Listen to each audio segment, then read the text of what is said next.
Hello, எல்லாருக்கும் வணக்கம்.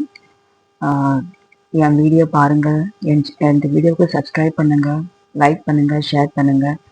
நிறைய பேர் நீங்கள் ஸ்டார்டிங்கில் பார்க்குறீங்க, கடைசி வரை பார்க்க மாட்டீங்க. அதுக்கு தான் இந்த வீடியோ ஸ்டார்ட் பண்ணும்போதே நான் சொல்கிறேன். எல்லாரும் எனக்கு கொஞ்சம் சப்போர்ட் பண்ணுங்க. இப்போ நான் இந்த வீடியோவில் என்ன பேச போகிறேன், நான் தன்னம்பிக்கை, செல்ஃப் கான்ஃபிடென்ஸ். இது ரொம்ப நம்மளுக்கு எல்லாருக்கும் ரொம்ப யூஸ்ஃபுல்லான கண்டென்ட். அதுதான் இந்த கண்டென்ட் நான் இன்னைக்கு போடுறேன் வீடியோவில். இன்னைக்கு சனிக்கிழமை வேறையா, இன்னைக்கு கொஞ்சம் லீவ், இன்னைக்கு ஆஃப் டே. எனக்கு வேலையும் கொஞ்சம் லைட்டாக இருக்கும். அது கொஞ்சம் கூலாக. இப்போ மணி என்ன ஆகுது? இப்போ 10:25 ஆகுது. இப்போ 10:25 இந்த வீடியோ எடுக்கிறேன் நான். எல்லாரும் பாருங்க இந்த வீடியோவை. ரொம்ப யூஸ்ஃபுல்லாக இருக்கும். இந்த கடைசி வரை பாருங்க. என்னன்னா இப்போ இந்த நம்ம நம்ம லைஃப்ல நம்ம எப்பயும் ஒரு சில சமயத்துல நம்ம நம்பிக்கையை நம்ம குறைச்சிருவோம். ஏதாவது ஒரு வேலை இருந்தா நம்ம செய்ய முடியுமா செய்ய முடியாதான்னு ஒரு குழப்பத்திலே நம்ம எல்லாம் இருப்போம். இன்க்ளூடிங் மீ, என்னையும் சேர்த்து நான் சொல்றேன். நான் ஒரு 2-3 நாள் முன்ன நான் ஒரு புக் ஒன்று படித்தேன். அதுல ஒரு கதை ஒன்று எழுதிச்சு. ஒரு சின்ன, உங்களுக்கு நான் சுருக்கமா சொல்றேன். ஒரு சின்ன சின்ன விஷயத்துக்கு நம்ம டென்ஷன் ஆகிறோம். அப்படி டென்ஷன் ஆகக்கூடாது. Let us take a small task. ஒரு சின்ன வேலை எடுத்துல நம்ம உறுதிமொழி எடுத்துக்கணும். நம்ம இந்த வேலையை செஞ்சிருக்கணும். நம்மளுக்கு நம்ம தான் நம்பிக்கை கொடுக்கணும். அடுத்தவங்க யாரும் நம்மளுக்கு நம்பிக்கை கொடுக்க மாட்டாங்க. நம்ம ஒரு ஒரு ஒரு ஸ்ட்ராங்கா இருக்கணும். இல்ல, நான் இந்த வேலையை நான் செஞ்சு முடிச்சிடுவேன், 1 ஹவர்ல செஞ்சு முடிச்சிடுவேன். இது கொஞ்சம் கஷ்டமா இருக்கும் இனிஷியல் டைம்ல. அப்புறம் போகும்போது உங்களுக்கு ரொம்ப ஈஸியா இருக்கும். நம்ம என்னன்னா நம்ம அந்த வேலையை எடுத்துல நம்ம கரெக்டா பிளான் பண்ணணும். இது இப்படி செய்யணும், இது இப்படி செஞ்சா கரெக்டா வரணும். தப்பு வரும் தான். எதுவும் தப்பு இல்லாத எந்த ஒரு வேலையும் சக்சஸ் ஆகாது. அது மட்டும் நல்லா புரிஞ்சுக்கோங்க.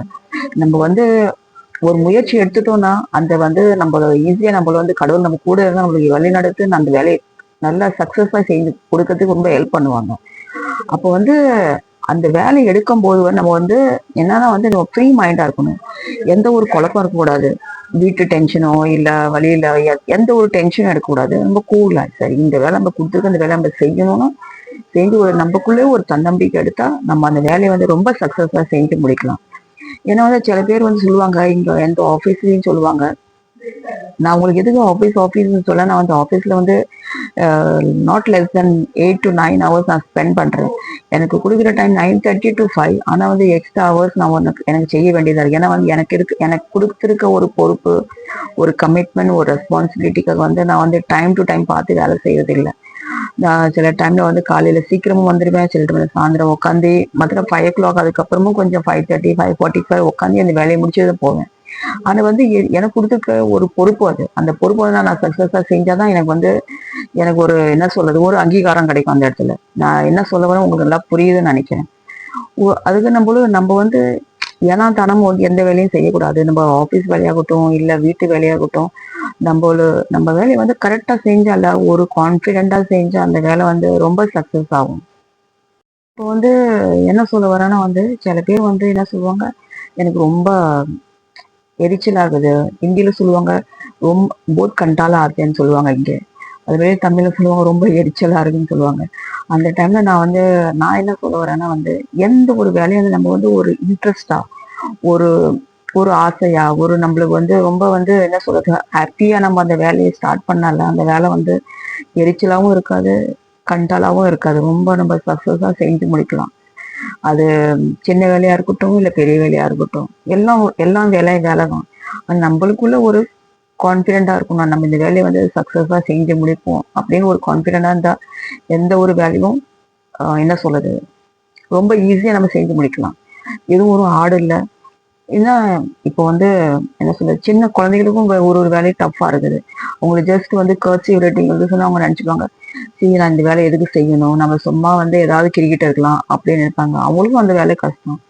சின்ன குழந்தைலேருந்து வயசானவங்க எல்லாருக்கும் எல்லா வேலையும் கஷ்டம் அப்படிதான் நினைப்பாங்க. ஆனா நம்ம அதுக்குள்ள ஒரு கான்பிடென்ட கொண்டு வந்தா அது ரொம்ப ஈஸியா போகும்.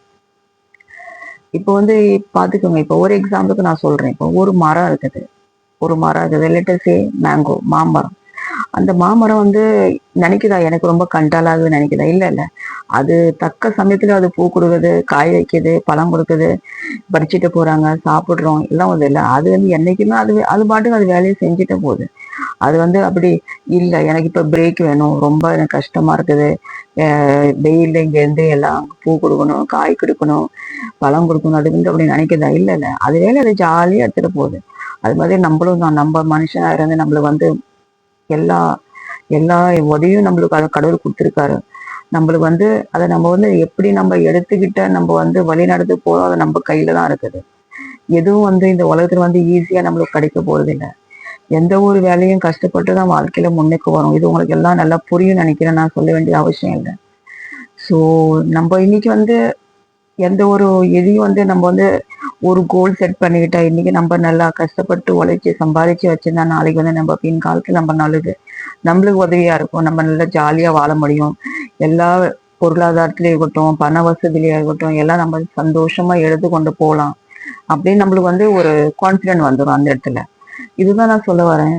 ஸோ அதே சமயத்துல வந்து நம்ம வந்து இன்னொரு வழியை நினைச்சு பார்க்கணும். ஒரு சம்பளம் கிடைக்குதுன்னு நினைச்சிட்டு வந்து நம்ம வந்து அதை வந்து என்ன சொல்றது, அப்படி இப்படி ரொம்ப ஆடம்பர வாழ்க்கையை செய்யக்கூடாது. அதுவும் ரொம்ப தப்பு. நம்ம ஒரு ஒரு பட்ஜெட் பண்ணிக்கலாம். ஒரு லிஸ்ட் 1 2 3 ஒரு லிஸ்ட் பண்ணிக்கலாம். இது வந்து ரொம்ப வாண்டட் செலவு. ஃபார் எக்ஸாம்பிள் வந்து வாடகைக்கு இவங்க வாடகை கொடுக்கணும், எலக்ட்ரிசிட்டி பில் கட்டணும், கேஸ்க்கு தனியாக பணம் எடுத்து வைக்கணும், பெட்ரோலுக்கு தனியாக பணம் எடுத்து வைக்கணும், பாலுக்கு வந்து மாசம் மாசம் தான் கொடுப்போம். நம்ம மாசத்துல ஒரு ரூபா பாலுக்கு வந்து பணம் பணம் கொடுக்கும். பாலுக்கு தனியா பணம் எடுத்து வைக்கணும். அப்புறம் தனியா அது அது ரொம்ப வாண்டட் செலவு. அது தனியா ஒரு பிரிச்சு வச்சுக்கணும். நெக்ஸ்ட் வந்து இன்னொரு குரூப்ல நம்ம வந்து நம்ம டே டு டே செலவு, அது ஒரு வாரத்துக்கு எழுதி வச்சாலே நம்ம கரெக்டா அதுல கண்டுபிடிக்க முடியும். ஃபார் எக்ஸாம்பிள் சண்டேல இருந்து சாட்டர்டே வர ஒரு வாரம் முடிஞ்சு 7 நாள் முடிஞ்சிடும். அப்ப நம்ம தினைக்கும் 5 ரூபாய்க்கு நம்ம பஸ்ல போறோமோ அந்த பஸ் செலவும் அதுல எழுதி வைக்கணும். என்னென்ன ஸ்நாக்ஸ் சாப்பிடுவோம் அதுவும் எழுதி வைக்கணும். அது லாஸ்ட்ல சாட்டர்டே ஈவினிங் வந்து எல்லாம் டோட்டல் பண்ணணும். அது மாதிரி நம்ம நினைச்சா இப்ப இந்த வாரம் நம்ம வந்து எது நம்ம வந்து யூஸ்ஃபுல்லான செலவு பண்றோம், எது வந்து வேண்டாத செலவு, அது தேவையில்லை, வேணும்னு அவங்க செய்யறாங்க, நம்மளும் செய்யறோம். அவங்க செய்வாங்க, அவங்களுக்கு நிறைய காசு இருக்கு. நம்மளும் வந்து ஒரு மிடில் கிளாஸ் பர்சன், நம்மளுக்கு எப்படி வருமானம் நம்மளுக்கு இருக்குது, அதை வச்சுதான் நம்ம வந்து வாழ முடியும்ல. அவங்களுக்காக போட்டிக்கு நீ செலவு பண்ற 100 ரூபாயில நானும் 100 ரூபாய் செலவு பண்றேன், நீ 200 ரூபாய் செலவு பண்ண, நான் 300 ரூபாய் செலவு பண்ண சொன்னா வந்து அது சரியில்லை. அது வந்து அடுத்தவங்களை கம்பேர் பண்ணி நம்ம வாழக்கூடாது. நம்ம வந்து நமக்காக வாழ்றோம். நம்ம பட்னியா இருந்து நம்மளுக்கு தான் பசி எடுத்து நம்ம போய் சாப்பிட போறோம்ல, அவங்க வந்து நம்மளுக்கு ஒன்றும் சாப்பாடு கொடுக்க போறது இல்லை. ஸோ நம்ம வந்து அந்தந்த சமயத்துல வந்து நம்ம அந்த பணத்தை வந்து ரொம்ப கேர்ஃபுல்லா யூஸ் பண்ண பணம் நம்ம கிட்ட இருக்கும். இல்லைன்னா வந்து பணம் வந்து பயந்துரும். இல்லை இவங்க கிட்ட போகக்கூடாது, இவங்க வந்து நான் இவங்க கிட்ட போனா இது ரொம்ப ஃபாஸ்டா என்னை செலவு பண்ணி விட்டுடுறாங்க, என்னை வேற ஒருத்தவங்கள்ட்ட அனுப்பி விடுறாங்க அப்படின்னு அந்த பணமும் நினைக்கும்ல, அந்த பணத்துக்கும் கோவம் வரும்ல. ஸோ நான் என்ன சொல்லுவேன்னா, பொதுவில் வந்து எந்த ஒரு செலவு பண்ணால யோசிச்சு செலவு பண்ணணும். அப்படியே நான் செலவு பண்ணக்கூடாதுன்னு நான் சொல்லலை, எல்லாம் இம்பார்ட்டன்ஸ் தான். அந்த செலவு பணத்துக்கு மீன் நம்ம யோசிக்கணும். இது நம்ம செய்ய போறோமா, இது வந்து கரெக்டா தப்பா, இதை நல்ல வேலைக்கு நான் யூஸ் பண்ணா என்னன்னு அது வந்து நம்ம வந்து நல்லா யோசிச்சு செலவு பண்ணணும். அந்த வாரத்துல நம்ம எழுதுறோம் பாரு, அப்ப வந்து டோட்டல் வருது. அப்ப நம்ம யோசிக்கணும், நம்ம இதுல வந்து என்னென்ன வேஸ்ட் செலவு பண்றோம். ஸோ நெக்ஸ்ட் வீக்ல வந்து அதை வந்து நம்ம தவிர்க்க முடியும். ஸோ இப்படிதான் நம்ம ஃபுல் ஒரு மாசத்துல நம்ம வந்து கரெக்டா நம்ம வந்து எல்லா செலவையும் எடுத்து நம்ம சரியா ஹாப்பியா எடுக்க முடியும். ஸோ இந்த வீடியோ உங்களுக்கு ரொம்ப யூஸ்ஃபுல்லாகும். நான் இதை வந்து சில 3 விதமான டாபிக் பத்தி பேசியிருக்கேன். ஒன்று வந்து தன்னம்பிக்கை, 2வது வந்து நம்ம காசை வந்து எப்படி செலவு பண்ணணும், அந்த செலவு பண்ணும் போது முன்ன நம்ம வந்து எப்படி யோசிக்கணும், இதை பத்தி நான் பேசியிருக்கேன். ஸோ எல்லாருக்கும் ரொம்ப யூஸ்ஃபுல்லா இருக்கும்னு நினைக்கிறேன் இந்த வீடியோ. ஸோ எல்லாரும் பாருங்க, சப்ஸ்கிரைப் பண்ணுங்க, லைக் பண்ணுங்க, ஷேர் பண்ணுங்க. See you next video.